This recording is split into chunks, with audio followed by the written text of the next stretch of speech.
জয় রাধে, জয় রাধে, জয় রাধে। সকলের চরণে আমার ভক্তিপূর্ণ দণ্ডবত প্রণিপাত। জয় রাধে।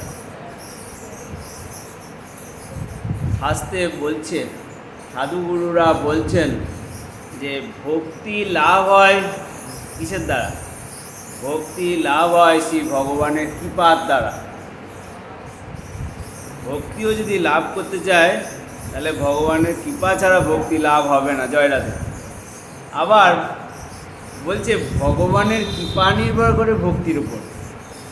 কীরকম হয়ে গেল? ভক্তি লাভ হয় ভগবানের কৃপার দ্বারা, আবার ভক্তিটা ভগবানের কৃপা নির্ভর করে ভক্তির উপর। সেই গাছ আগে না বীজ আগের মতো প্রশ্ন, কোনটা আগে? ভক্তি আগে না কৃপা আগে? আজকে এই আলোচ্য বিষয়, কোনটা আগে? যে ভক্তিটা আসে কি করে, ভগবানের কৃপার দ্বারা না ভক্তি আসলে ভগবানের কৃপা করে? এই কাহিনী কোথায় পায়? এই ব্যাখ্যা রাজা প্রতাপরুদ্র কে ছিলেন? যিনি সাক্ষাৎ ইন্দ্রদুম্ন মহারাজ। তিনি এই কলিতে যিনি জগন্নাথকে জগতে এনেছিলেন, সেই ইন্দ্রদুম্ন মহারাজই এই কলিতে রাজা প্রতাপরুদ্র। সেই পুরীতেই রাজা হয়ে এসেছেন। তিনি শুনেছেন, কটকে থাকতেন তো রাজ্য শাসন করবার জন্য। তিনি শুনেছেন সার্বভৌম ভট্টাচার্য কত বড় পণ্ডিত, গৌরহরিকে ভগবান বলে স্বীকার করে নিয়েছে। সেই থেকে রাজার মন উচ্চাটন করতে শুরু করেছে। রাজাও মনে প্রাণে বিশ্বাস করেছেন গৌরহরি ভগবান। ব্যাকুলতা শুরু হয়ে গেছে প্রভুর সাথে মিলিত হওয়ার।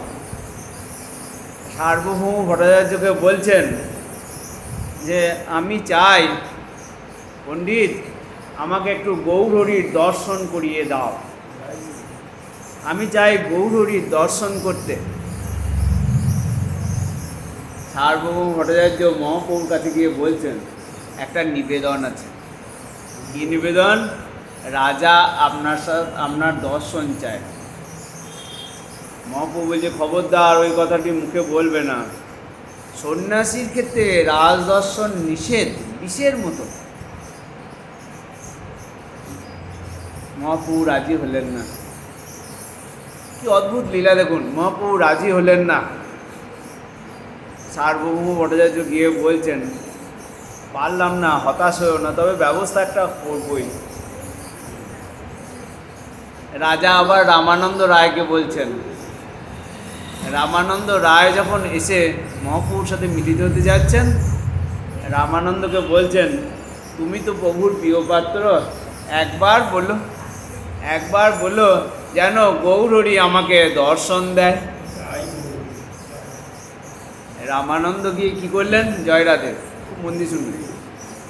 রামানন্দ গিয়ে কী করলেন? মহাপ্রভুর কাছে রাজার প্রশংসা করতে শুরু করলেন। ওই যে রাজা বড়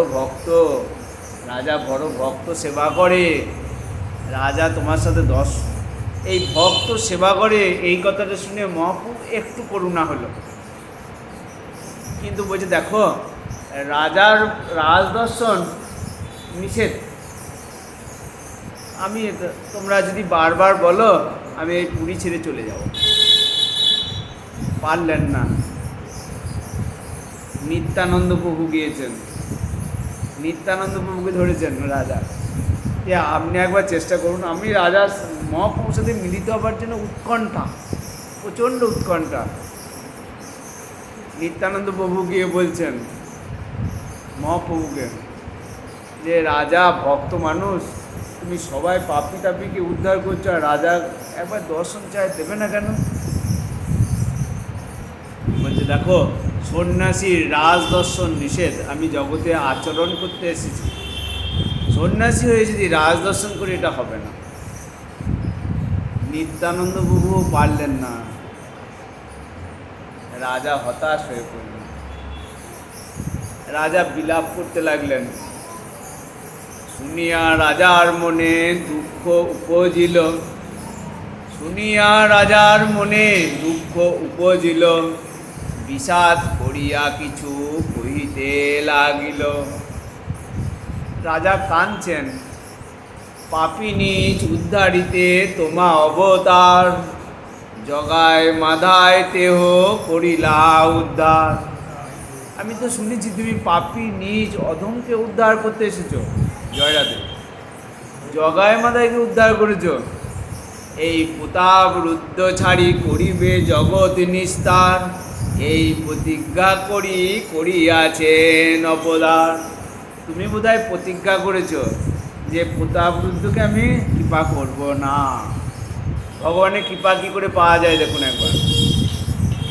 ভগবানকে দর্শন করবার ব্যাপক লালসা, ব্যাকুলতা, উৎকণ্ঠা, কিন্তু মহাপ্রভু কিছুতেই রাজি নয়। রাজাও আজ প্রতিজ্ঞা করে বসলেন। কি প্রতিজ্ঞা? যে তার যদি দর্শন না পায় এ জীবন রাখব।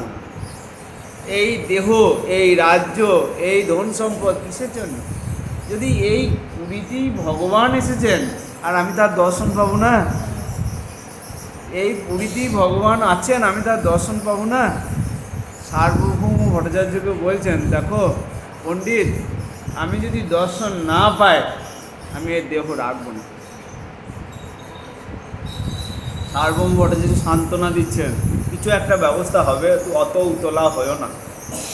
কিন্তু ভেতরে ভেতরে চিন্তিত হয়ে পড়ছেন সার্বভৌম, কী করে আমরা রাজার অনুগত, কিন্তু রাজাকে একবার মহাপ্রভুর সাথে সাক্ষাৎ করিয়ে দিতে পারছি না। মহাপ্রভু কিছুতেই রাজি নয়। আবার নিত্যানন্দ প্রভু গিয়েছেন সমস্ত ভক্ত নিয়ে মহাপ্রভুর কাছে গিয়েছেন। মহাপ্রভুকে গিয়ে বলছেন, যদি অভয় দাও তো একটা কথা বলি। ভয় হচ্ছে। বলছে কি বলবে? বলছে নিত্যানন্দ কহে তোমায় চাহি নিবেদিতে। তোমাকে একটা কথা বলতে চায়। না কহিলে রহিতে নারী, কহিতে ভয় চিত্তে। বলতেও না বলে থাকতে পারছি না, আবার বলতেও ভয় লাগছে। কারণ মহাপ্রভু তো আগে 3 বার বলেছে। বলছে কি বলবে বলো? বলছে রাজা খুব দুঃখিত। কি বলছে জানো রাজা? যদি মোরে কৃপা না করিবে গৌর হরি, যদি গৌর হরি কৃপা না করে রাজ্য ছাড়ি যোগী হইব ভিখারি। রাজা নিত্যানন্দ প্রভুকে বলছেন যে দেখো, যদি মিলিয়ে না দিতে পারো গৌর হরির, আমি এই রাজ্য ছেড়ে দিয়ে ভিক্ষা করে জীবন কাটাবো। কানে মুদ্রা লয়ে হইব ভিখারি। কানে মুদ্রা লয়ে, কানে একটা চিহ্ন করে, আগেকার দিনে যোগীরা এরকম করত। কানে মুদ্রা লয়ে হইব ভিখারি, রাজ্য ভোগ নাই চিত্তে বিনা গৌর হরি। রাজা কি চায় জানো? নিত্যানন্দ প্রভু বলছেন, বলছে দেখি বসে মুখচন্দ নয়ন ভরিয়া।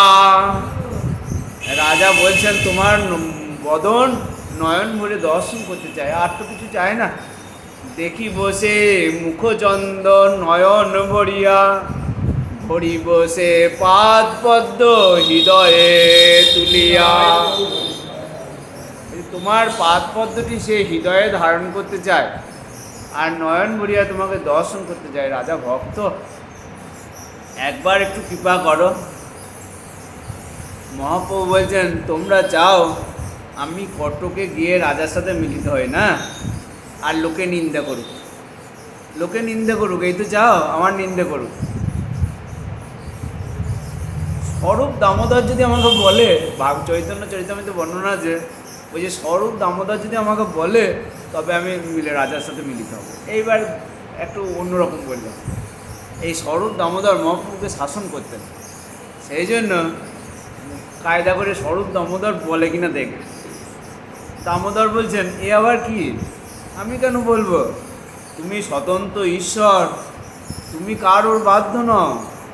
তুমি তবে জানি তুমি ভক্তাধীন গোবিন্দ, তুমি ভক্তাধীন গোবিন্দ। ভক্তকে রক্ষা, প্রতিজ্ঞা রক্ষার জন্য তুমি কত কি না করেছো। কুরুক্ষেত্রের যুদ্ধে ভগবান তুমি তো বলেছিলে যে অস্ত্র ধরবো না, ভীষ্ম প্রতিজ্ঞা করেছিল তোমাকে অস্ত্র ধরাবেই, তুমি তো ধরেছিলে অস্ত্র। দ্বিজপত্নীরা কৃষ্ণ অবতারে দ্বিজপত্নীরা ঘরে বসে কাঁদছে, তোমাকে অশোক বনে একবার দর্শন দিয়ে তোমাকে একটু ভোজন করাইবে, তাদের তো ইচ্ছা পূরণ করেছ।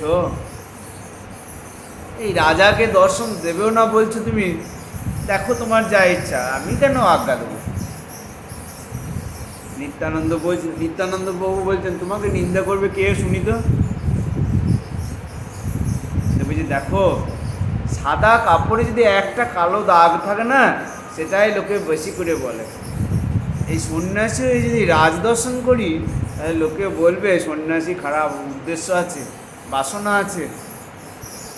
কিছুতেই মহাপ্রভু রাজি নয়, কিছুতেই। আমরা ভাগবতে বৈষ্ণব বন্দনায় করছি, দেখছেন তো, জয় জয় কাশী মিশ্র সার্বভৌম জয় প্রতাপ রুদ্র, 64 মহন্তের মধ্যে পড়ে গিয়েছেন প্রতাপ রুদ্র। শেষ পর্যন্ত নিত্যানন্দ প্রভু কী করলেন, মহাপ্রভুকে বললেন বেশ, তুমি এক কাজ করো, তোমার এই অঙ্গের বহির্বাসটা একটা দাও, রাজাকে দেবো। প্রথম কৃপা দেখুন লেগে আছে, ছাড়ে নাই। কী করে কৃপা আদায় করতে হয় দেখুন একবার, ভক্তি থেকে কৃপা আসে কেমন করে। মহাপ্রভু রাজি হয়ে গেলেন বহির্বাস দিতে, অঙ্গের বহির্বাস নিয়ে গিয়ে রাজাকে দিলেন। বস্ত্র পাইয়া রাজার হইল আনন্দিত মন। রাজা ওই অঙ্গের বসন পেয়েছে, আনন্দ হয়ে গেছে। বহুরূপ ধরি করে বস্ত্রেরও পূজন, সেই বস্ত্রটাকেই সিংহাসনেও রেখেছে, নিয়ে পুজো করতে শুরু করলো রাজা। একবার দেখছেন আকুলতা ব্যাকুলতা কীভাবে কৃপা পাওয়া যায় দেখুন। বস্ত্র পাইয়া রাজার হইল আনন্দিত মন, বহুরূপ ধরি করে বস্ত্রের পূজন। ও সেই বস্ত্রকে পুজো করে চলেছেন রাজা।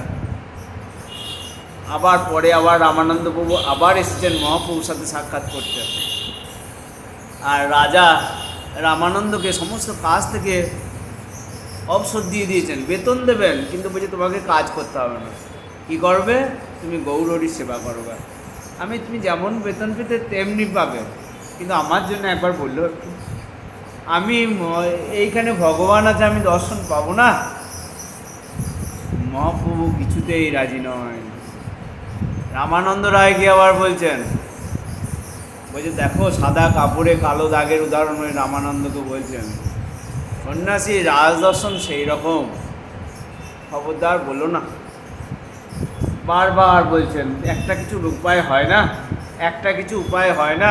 এ গৌরহরি, তুমি তো সর্বসমর্থ, তুমি তো হয়কে লয় করতে পারো, একটা কিছু হয় না। রাজা বড় ভক্ত, নবদ্বীপে যত ভক্ত গিয়েছেন 200 রথযাত্রার আগে, সকলকে রাজা খাওয়া থাকার ব্যবস্থা করে দিয়েছিলেন। দেখুন কীভাবে কৃপা পাচ্ছে, আগে ভক্ত সেবা করছে। তখন মহাপ্রভু একটু আবার কৃপা করলেন। কী করলেন? আচ্ছা, তোমাদের যখন এত আগ্রহ, তখন তার তনয় পুত্রকে নিয়ে এসো, তার পুত্রের সাথে আমি দেখা করবো। অথচ সে রাজা নয়, তার তো রাজা নাম নাই। আত্মা বই জায়তে পুত্র, আত্মা থেকেই তো পুত্রের আবির্ভাব, মানে তার ছেলের সাথে দেখা করছি, মানে তার সাথেই দেখা করছি। যাও, তোমার ছেলে, ওর রাজার ছেলের সাথে দেখা করবে। রামানন্দ খুশি হয়ে রাজাকে বললেন একটু উপায় হয়েছে কি, তোমার পুত্রের সাথে মহাপ্রভু দেখা করতে রাজি হয়েছে। রামানন্দ রায় ওই নাটক হতো কৃষ্ণের জন্য যে যত নাটক হতো সবাইকে সাজাতো, সেই নাটকের সাজানোর দায়িত্ব থাকতো রামানন্দ কি করলেন, সেই রাজার ছেলেকে কৃষ্ণের মতো সাজাতে লাগলেন। গৌরহরি তো রাধারানীর ভাব নিয়ে বসে আছে, কতকাল কৃষ্ণকে দর্শন করে নাই, আর রামানন্দ সেই রাজার ছেলেকে কৃষ্ণের মতো সাজিয়ে দিয়েছিল। গায়ের রঙটাও একটু শ্যামবর্ণ ছিল, বলছে সুন্দর রাজার পুত্র শ্যামল বরণ, গায়ের রং শ্যামল, কিশোর বয়স দীর্ঘ কমল নয়ন। চৈতন্য চৈতামৃতে বর্ণনা দিচ্ছেন, সুন্দর রাজার পুত্র শ্যামল বরণ, কিশোর বয়স দীর্ঘ কমল নয়ন। আর তাকে রামানন্দ কি করলেন? পীতাম্বর পরিয়ে দিলেন। পীতাম্বর কে পরে? ভগবান শ্রীকৃষ্ণ। পীতাম্বর ধরে অঙ্গে রত্ন আভরণ, রত্ন রত্ন পরিয়ে দিয়েছেন, অঙ্গে পীতাম্বর পরিয়ে দিয়েছেন। শ্রীকৃষ্ণ শরণেতেও হইল উদ্যাপন। মহাপ্রভু বসে আছেন রাধাভাবে ভাবিত হয়ে, আর যেন হাতে বাঁশি দিয়ে দিয়েছে, পীতাম্বর পরিয়ে দিয়েছে, রত্ন পরিয়ে দিয়েছে, মাথায় মুকুট দিয়েছেন। বলছে যেন একটা নায়িকার কাছে নায়ক যেমন করে যায় তেমনি করে যাবে, শিখিয়ে দিয়েছেন রামানন্দ নাটকের মতো। মহাপ্রভু সেই রাজার ছেলে যখন আসছে, ওই দেখেই কৃষ্ণ স্মৃতি হয়ে গেছে, একেবারে কৃষ্ণের মতো সাজিয়ে দিয়েছে। মহাপ্রভুর কৃষ্ণ স্মৃতি হইল, প্রেমাবেশে তারে মিলি কহিতে লাগিল। রাজা মহাপ্রভু এত খুশি হয়েছেন, রাধাভাবে ভাবিত হয়েছে তো, কৃষ্ণকে অনুভব করছেন। রাজ তনয়কে প্রভু কৃষ্ণ জ্ঞানে আলিঙ্গন করলেন, রাজা তনয়কে কৃষ্ণ জ্ঞানে আলিঙ্গন করলেন। আর মহাপ্রভুর আলিঙ্গন পেয়ে কি হলো? বলছে প্রভু পশ্চে রাজপুত্রের হইল প্রেমাবেশ। রাজার ছেলের অঙ্গে পুলক সৃষ্টি হয়ে গেছে সঙ্গে সঙ্গে, ভক্তি টক্তি কিছুই ছিল না, কিন্তু মহাপ্রভুর অঙ্গস্পর্শ পেয়ে সে শ্বেত কম্প অশ্রুস্তম্ভ পুলক বিশেষ, গায়ে ঘাম হতে শুরু করেছে, নয়ন দিয়ে দর দর ধরায় অশ্রু পড়ছে, পুলক শুরু হয়েছে। আর কি করছে? কৃষ্ণ কৃষ্ণ কহে নাচে করো হে রোদন, কৃষ্ণ কৃষ্ণ কহে নাচে করো হে রোদন। সঙ্গে সঙ্গে কাঁদছে আর কৃষ্ণ কৃষ্ণ বলছে। বাকি ভক্তরা আশ্চর্য হয়ে গেল, ওহ কি ব্যাপার, তার ভাগ্য দেখি শ্লাঘা করে ভক্তগণ। ছেলে বাড়ি ফিরছে, রাজা ছেলে, রাজার পুত্র বাড়ি ফিরছেন, মহাপ্রভুর অঙ্গস্পর্শ পেয়ে বদনে হরিনাম নয়নে অশ্রুধারা। রাজা ছেলেকে আজ আলিঙ্গন করছেন, যেন গৌরহরিকে আলিঙ্গন করছেন। পুত্র আলিঙ্গন করে প্রেমাবিষ্ট হইয়া, সাক্ষাৎ পরশ যেন মহাপ্রভুর পাইলা। রাজা মনে করছে আমি সাক্ষাৎ পেলাম পরশ, চেপে ধরেছে ছেলেকে, আজকে যেন ছেলেকে আলিঙ্গন করে খুব আনন্দ হচ্ছে। এরপর মহাপ্রভু জানেন আপনারা, রথযাত্রার আগে মহাপ্রভু গুন্ডিচা মন্দির মার্জনা করেছেন। মার্জনা হলো, রথযাত্রার সময় চলে এলো। রথযাত্রার দিন রাজা কি করলেন? ঝাড়ু নিয়ে, সুবর্ণ ঝাড়ু নিয়ে, তবে প্রতাবরুদ্ধ করে আপনে সেবন, সুবর্ণ মার্জনী লইয়া করে পথ সংবার। সোনার ঝাড়ু নিয়ে এসে সেই রথযাত্রার আগে রাজা ঝাড় দিতে শুরু করলেন। চন্দন জলেতে করে পথ নিষেচন, তারপর চন্দন জলে পথ ছিটাচ্ছেন, যে পথ দিয়ে ভগবান জগন্নাথের রথ যাবেন। তুচ্ছ সেবা করছেন, রাজা রাজ সিংহাসন থেকে নেমে তুচ্ছ সেবা করছেন। এইবার রাজাকে মহাপ্রভু দেখলেন দূর থেকে, বলছে মহাপ্রভুর সুখ পাইল সে সেবা দেখিতে। এইবার মহাপ্রভুর সুখ হলো যে রাজা এসে ঝাঁট দিচ্ছে, রাজা জল ছেটাচ্ছে, চন্দন জল, রাজার সেবা দেখে আবার একটু কৃপা হলো। মহাপ্রভুর সুখ পাইল সে সেবা দেখিতে, মহাপ্রভুর কৃপা হইল সে সেবা হইতে। জয় রাধে। উত্তর পেলেন, কৃপা কি করে পাওয়া যায়? মহাপ্রভুর সুখ পাইল সে সেবা দেখিয়ে। রাজা যখন ঝাঁট দিচ্ছে মহাপ্রভুর সুখ হইল, মহাপ্রভুর কৃপা হইল সে সেবা হইতে। এইবার একটু মহাপ্রভুর মনটা নরম হইল, রথযাত্রা শুরু হলো। মহাপ্রভু তারপর উদ্দণ্ড নৃত্য করেছেন। জানেন আপনারা, রথযাত্রার আগে রাধা ভাবে ভাবিত হয়ে মহাপ্রভু উদ্দণ্ড নৃত্য করছেন। নৃত্য করতে করতে ওই রাজার কাছে এসেই পড়ে যাচ্ছে। রাজা ধরতে যাচ্ছে, ছি ছি ছি ছি আমার রাজবর্ষ হয়ে গেল, ছুটে পালিয়ে যাচ্ছে। একটু একটু করে কৃপা করছেন। বলগণ্ডির কাছে এসে রথ দাঁড়িয়ে গেল, সেইখানে ভোগ হয়। মহাপ্রভু উদ্দণ্ড নৃত্য করে পরিশ্রান্ত হয়ে গেছে, ঘর্মাক্ত কলেবর, বিরাট ভোগ হচ্ছে। তখন সব ভক্তরা নিয়ে এসে ওই বলগণ্ডির পাশে এক উদ্যানে মহাপ্রভুকে বিশ্রাম দেওয়ার ব্যবস্থা করল। মহাপ্রভু একটা দেওয়ালে হেলান দিয়ে চরণ দুটোকে সামনে বাড়িয়ে দিয়েছেন। এই মতো আছেন প্রভু, সেই পুষ্পদানে বিশ্রাম করছেন মহাপ্রভু। এই মতো প্রভু আছেন প্রেমের আবেশে, হেন কালে প্রতাবরুদ্ধ করিল প্রবেশ। সেই বাগানে প্রবেশ করেছেন মহাপ্রভু, চরণ দুটো বার করে দিয়েছেন। আর সার্বভৌম ইশারা করছেন, যাও এবার রাজবেশ পরিত্যাগ করো, ধরো বৈষ্ণব বেশ ধরো, ওই রাজবেশটা ছেড়ে দাও। এদিকে মহাপ্রভু প্রেমে রাধা ভাবে কৃষ্ণকে তো বৃন্দাবন নিয়ে যাচ্ছেন, অচেতন হয়ে আছেন। আর চরণ দুটো মেলে দিয়েছেন, চরণের অঙ্গুষ্ঠ দুটো একটু যেন নড়ছে। ঘর্মাক্ত কলেবর, শীতল বায়ু সেবন করছেন। ভক্তগণ যে যেখানে আছে বিশ্রাম নিচ্ছেন। রাজার মন আনন্দে নেচে উঠেছে। নৃত্য দেখেছেন, ওই জগন্নাথের রথযাত্রার সামনে নৃত্য দেখেছেন। সার্বভৌম রামানন্দের পরামর্শে পরিষ্কার ধুতি পরলেন, ফতুয়া পরলেন, বৈষ্ণব বেশ ধারণ করলেন, একলা উপবনে প্রবেশ করছেন। আজ রাজা শক্তিশালী বলশালী, কিন্তু পা কাঁপছে, পদস্খলন হচ্ছে, ঠিকঠাক পা পড়ছে না ভয়ে।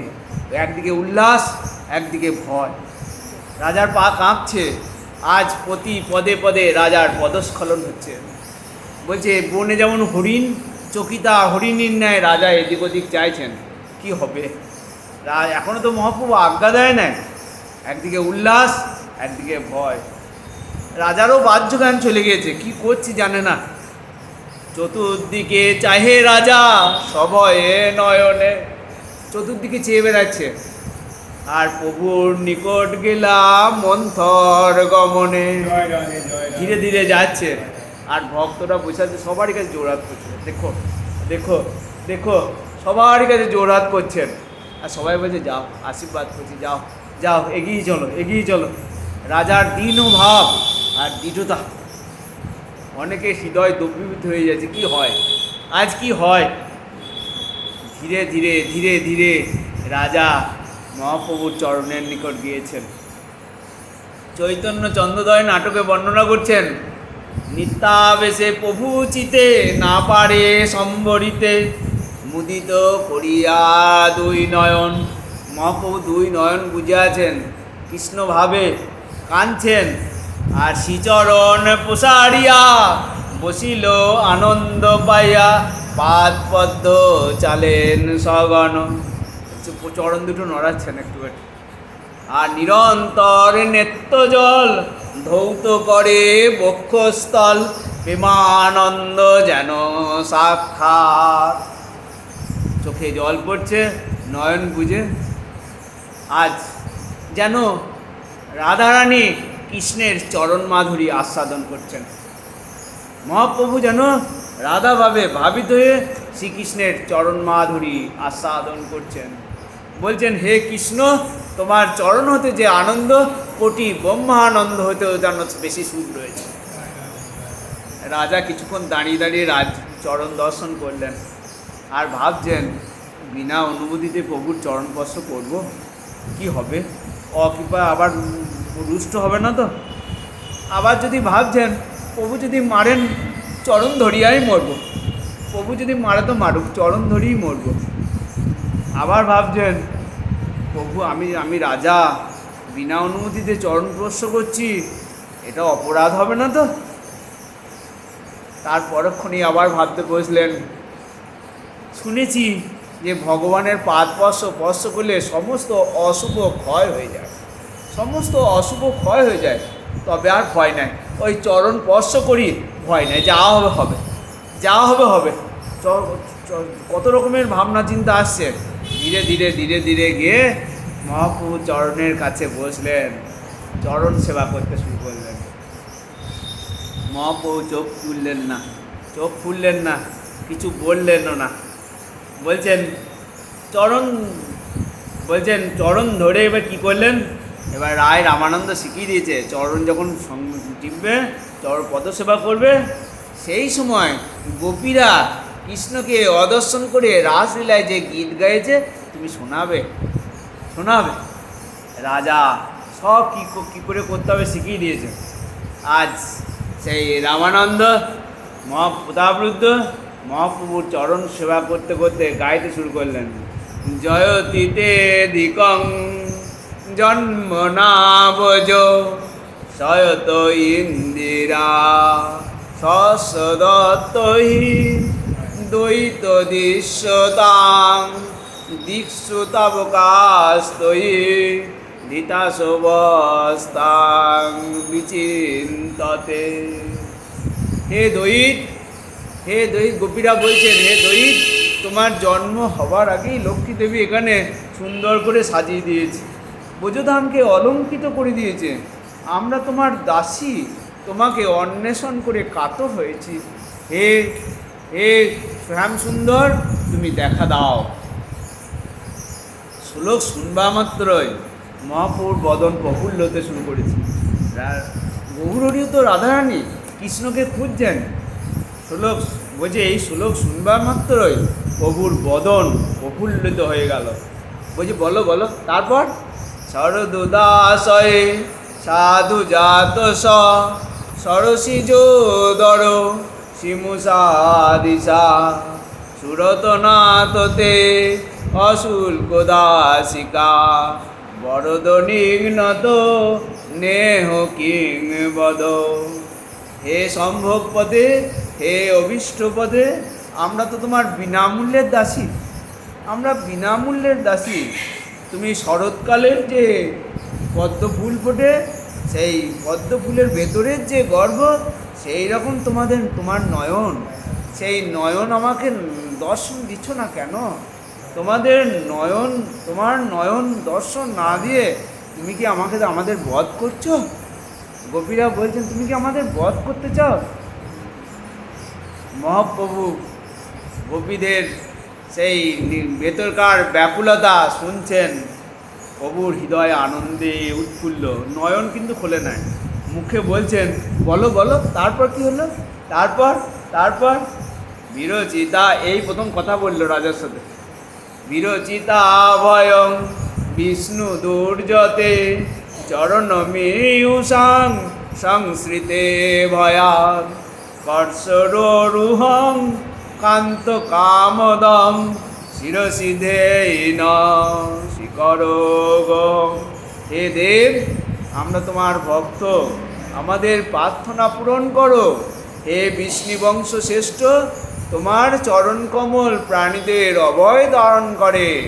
আমরা সংসার ভয়ে ভীত হইয়া তোমার ওই চরণে শরণাপন্ন হয়েছি। দয়া করে যে করকমল লক্ষ্মীর কর গ্রহণ করেছ, সেই কর আমাদের মস্তকে অর্পণ করো। মহাপ্রভু বলেই যাচ্ছে বলো।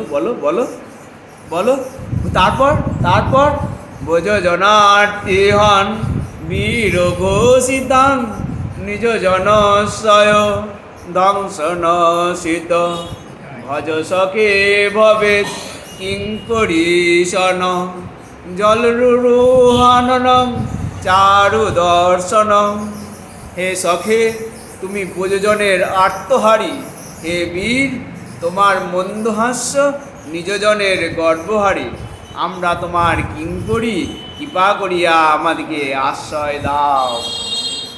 মহাপ্রভু এইবার উঠতে যাচ্ছেন, পরিশ্রান্ত হয়ে উঠতে পারছেন না। রাজাকে বলছেন, বলে যা, বলো। মথুরা গয়া বলকু বাকয়া বুধ মন গয়া পুষ্করে কন বিধি করি রিমা বীর মোচ্যতি অধর সিধুনা পায়সন। হে পদ্মলোচন, তোমার মধুর বাণী ব্রজজনের মনোজ্ঞা, এই বাণীর দ্বারা আমাদের মোহ জন্মাচ্ছে। হে বীর, আমরা তোমার কিঙ্করী। তো মুগ্ধ হইয়া মারা পড়ছি, তোমার অধরামৃত পান করিয়া আমাদের জীবিত করো। প্রভু এইবার উঠতে গেল। এতক্ষণ যে শুনছেন সেই গোপীগীত, বলছে মহাপ্রভু উঠতে গেল, পারছেন না, যেন মহাপ্রভু কান পেতে দিয়েছেন তার পরের কথা শুনবার জন্য। রাজা বলতে শুরু করলেন, তব কথামৃতম তপ্ত জীবনং কবি বিভীরিতং কলমশাপাহং শবন মঙ্গলম শ্রীমতদাতং ভুবিগিয়ন্তি যে বুড়িদা জনা। হে প্রিয়, আমরা তো গোপীরা বলছে আমরা তো মরেই যেতাম, তোমার বিরহে আমরা তো মরেই যেতাম, কিন্তু তোমার কথারূপ অমৃত আমাদের বাঁচিয়ে রেখেছে। যারা তোমার কথা শোনা মঙ্গলদায়ক, যারা তোমার কথা দান করে তারা শ্রেষ্ঠ দাতা, বুড়িদা, তারা শ্রেষ্ঠ দাতা। প্রভু আর থাকতে পারলেন না। এইবার কৃপা দেখুন, প্রভু আর থাকতে পারলেন না, হুঙ্কার করে বলে উঠলেন, বুড়িদা, বুড়িদা, তুমি হচ্ছে দাতা শিরোমণি। কে কে তুমি আমাকে এত আনন্দ দান করলে? কে? রাজাকে বাহু প্রসারিয়া বলছেন, আমার তো দেবার কিছু নাই, তোমাকে একটু আলিঙ্গন দান করি, আমাকে দেবার কিছু নাই। কে তুমি? পরম সহিত অকস্মাৎ আমাকে কৃষ্ণ লীলামৃত পান করালে, আমার পিসিত হৃদয় শীতল করিলে, তুমি আমাকে বহু দান করিলে, কিন্তু আমি তো সন্ন্যাসী, আমার তো দেবার কিছু নাই, এসো তোমাকে আলিঙ্গন দান করি। রাজা বাহু দ্বারা, মহাপ্রভুর বাহু দ্বারা আলিঙ্গিত অবস্থায় পড়ে রইলেন। সারা শরীরে রক্তে ধমনীতে, সারা শরীরে সব পরিষ্কার হয়ে যাচ্ছে যেন। রাজার ভেতরে আর কিচ্ছু নাই, সব পরিষ্কার হয়ে যায় যেন। অঙ্গে বিদ্যুতের শিহরণ জাগছে, সর্বাঙ্গে পুলক অষ্টসাত্ত্বিক ভাব শুরু হয়ে গেল। বলছেন এত অষ্টসাত্ত্বিক ও দুজনাই অচেতন হয়ে পড়ে আছে। মহাপ্রভু তাকে আলিঙ্গন দান করে তার ভেতরে কৃষ্ণ প্রেমের জোয়ার এনে দিলেন, দিয়ে রাজাকে ফেলে পালিয়ে গেলেন। ফেলে আবার রথযাত্রার সামনে ছুটছেন। প্রভু চেতনা লাভ করলেন, রাজাকে ফেলে পালিয়ে গেলেন রথ দর্শনে, জগন্নাথকে দর্শনে। আর রাজা আবিষ্ট চিত্তে সেই বাগানে পড়ে রইলেন। বলছেন, আনন্দে আবেশে রাজা বাহ্য নাহি জ্ঞান। রাজা আবেশে ওইখানে পড়ে আছে। কারে আলিঙ্গিয়া ছিল তাহা নাই মনে, কাকে আলিঙ্গন করেছিল সব ভুলে গেছে। প্রভুর সঙ্গে ধাইলা সকল ভক্তগণ, সকল ভক্ত ছুটছে, রাজা একা ঘুমে পড়ে প্রেমে অচেতন। রাজা একা মাটিতে পড়ে গড়াগড়ি যাচ্ছে। কৃপা, আজ রাজা অচেতন হয়ে পড়ে আছেন। মহাপ্রভুর অঙ্গস্পর্শ পেয়েছেন, দর্শন পাওয়ার লালসা এতদিনে তার সফল হয়েছে। এমন সময় গোপীনাথ আচার্য এসে তুলছেন, ওঠো রাজা। রাজাকে উঠাচ্ছেন। গোপীনাথ আচার্য গেল গজপতি ঈশানে, রাজাকে উঠায়ে কয়ে মধুর বচনে, রাজা ওঠো। রাজা বলছে, গোপীনাথ রাজাকে উঠিয়ে সান্ত্বনা দিচ্ছেন। বলছে ওইদিকে প্রভু ভক্তগণ ভুবনে পথ চলে জগন্নাথের কাছে চলে গেছে। রাজা দূর থেকে শুধু প্রণাম করিয়ে যাচ্ছে, আর কিছু করতে পারছেন না। হাত দুটো জোর করে দিয়েছেন ভক্তগণের পদতলে পদতলে। শুধু রাজা আর বোধ নয়, শুধু সকলের চরণে জোড়া হাত করে চলেছেন, জোড়া জোড়া জোড়া। ওই যে বর্ণনা করছেন কেমন করে, যেমন নববিবাহিতা বধূ, তার স্বামী চলে গিয়েছে, স্বামীর বন্ধুদের পায়ে পড়ে প্রণাম করে যাচ্ছে, পায়ে পড়ে যাচ্ছে, সেই রকম ভক্তদের চরণে প্রণাম করে যাচ্ছেন রাজা প্রতাপরুদ্ধ। অঙ্গে পুলক, প্রতি অঙ্গে প্রেম, নয়ন দিয়া অবিরত ধারা, মুখে বদনে কৃষ্ণ নাম। সকলে রাজার ভাগ্যকে প্রশংসা করতে লাগলো। বলছেন আস্তে আস্তে রাজাকে তুলালেন গোপীনাথ আচার্য, কিন্তু পড়ে আবেশে থাকলে তো হবে না, ভক্তদের প্রসাদের ব্যবস্থা করতে হবে। রাজা উঠে আস্তে আস্তে বাণীনাথ আচার্য, রামানন্দ সার্বভৌমকে বললেন, সমস্ত ভক্তবৃন্দের প্রসাদের ব্যবস্থা করো। দেখুন একবার কি লীলা, ভগবান কেমন করে, তার তো নিজজন, কিন্তু জগৎকে শিক্ষা দিলেন যে ভগবানের কৃপা লাভ করার জন্য তোমাকে পরিশ্রম করতে হবে। সেই পরিশ্রমটা কি? অন্তরে ব্যাকুলতা, হাল ছাড়লে হবে না। 2 নম্বর, ভক্ত সেবা করতে হবে। 3 নম্বর, দরকার হলে নিজ সেবা হলেও করতে হবে। আকাঙ্ক্ষা ব্যাকুলতা রাখলে ভগবান শেষ পর্যন্ত কৃপা করতে বাধ্য। আমাদের এই লীলার উদ্দেশ্য, মহাপ্রভুর এই লীলা আমাদের কাছে শিক্ষণীয় বিষয়, যে ভগবানের কৃপা লাভ করার জন্য সারা জীবন যেন সচেষ্ট থাকি, সারা জীবন যেন সচেষ্ট থাকি। জয় রাধে, জয় রাধে, জয় রাধে। সাড়ে 7টা বলে